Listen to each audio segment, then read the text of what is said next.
Yo, what is up guys? Stelboy here, aka Blue Collar Sports TV. Hopefully you guys are doing well. If you're new here, smash that like, hit subscribe, all of that good stuff.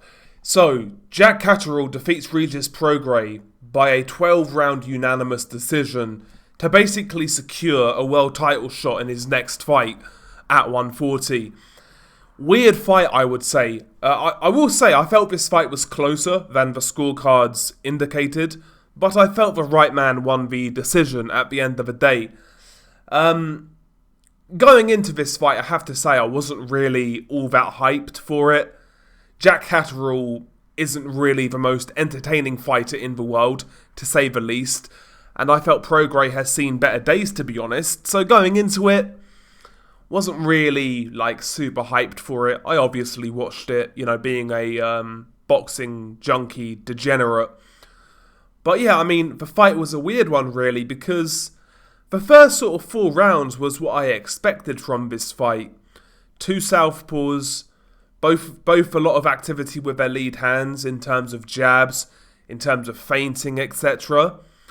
But the first 4 rounds, not much was happening, barely any power shots were landed.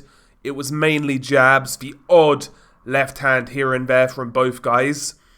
But the first 4 rounds was really posturing, point scoring, not much of any consequence was happening. Round 5 though, the fight took a turn and Prograis dropped Jack Catterall. It wasn't a heavy knockdown, it was a jab that basically landed on Catterall's upper chest, and it dropped him, jab to the chest, bad balance, 10-8 round Regis Prograis, and at this point in time, I felt Prograis was starting to take control of the fight, to be honest with you. It felt like that moment gave Prograis a boost in energy. He was even more active with his lead hand, and looking for power shots, whereas Catterall, in my opinion, was looking a little circumspect. He was looking a little unsure of himself. And as this fight went on, through the mid-rounds, I felt that Regis was starting to take control. And I felt he was up after a certain point in time. And it felt that Catterall needed to do something to change the momentum. Because at this point, it looked like Prograis was quicker off the mark. His lead hand was more effective. He was having the more eye-catching moments, so to speak. And I felt going into the last 4 rounds, Jack Catterall was behind, to be honest. I think that was pretty obvious, to be quite frank. And yeah, Catterall needed to turn it around, and I wasn't really sure he could, considering his temperament. He's a super patient fighter that doesn't really take risks, so I was of the opinion that he was at real risk of losing this fight at that point. But to his credit, in round 9, Jack Catterall scores 2 knockdowns, both with his straight left hand. First knockdown was a standard 1-2. He landed a couple of 1-2s prior, got close with a couple of 1-2s, and it culminated in the final 1-2 that landed. Bang on the chin, Prograis goes down, good shot. Just a textbook 1-2. Prograis gets up pretty quickly, wasn't all that hurt in my opinion, but Jack Catterall tries to jump on him. It got a little bit messy after that, and it looked like Prograis was going to see his way out of a round, but he got dropped again towards the end of a round. Once again, left hand without a jab this time, just a lead left hand. Actually a heavier shot than the first knockdown, but Prograis goes down again. Dropped twice in round 9, and this puts Catterall in a good position. Going into the last 3 rounds, you felt that both guys can still win this fight.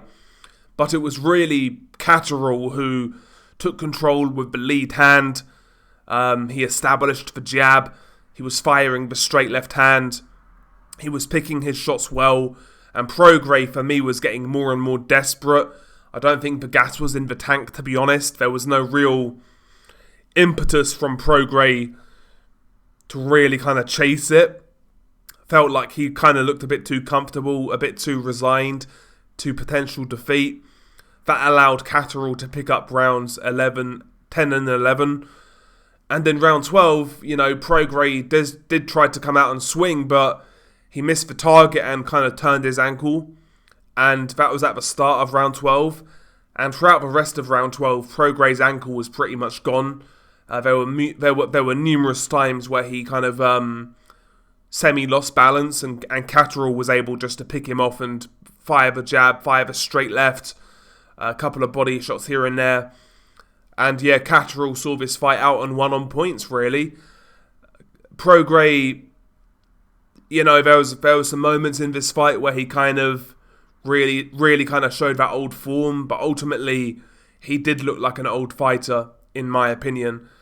Having watched this fight, I don't think Catterall would have beaten a prime Prograis, to be honest, but he got Prograis where he got him at the end of his career, and Catterall won the fight, as far as I'm concerned.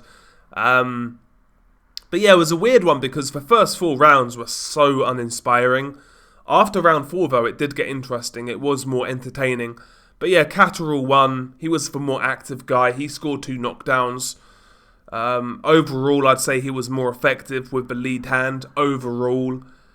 And yeah, man, UD for Catterall. I felt the fight was closer, though, like I said, than the cards indicated.